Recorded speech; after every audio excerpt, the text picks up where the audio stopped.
Buong iglesia ay nagpapasalamat po sa ating Ama. Panalangin po namin para sa namamahala. Dinirinig niya sa tuwina na kayo po ay ingatang lagi na upang sa iglesia ay makapanguna. Nang sa kaligtasang totoong malapit na, wala nang maiwan pa.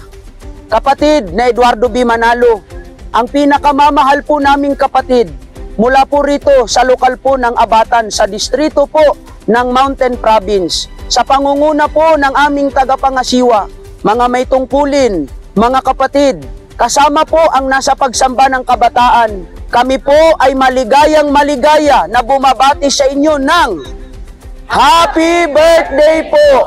At mahal na mahal po namin kayo.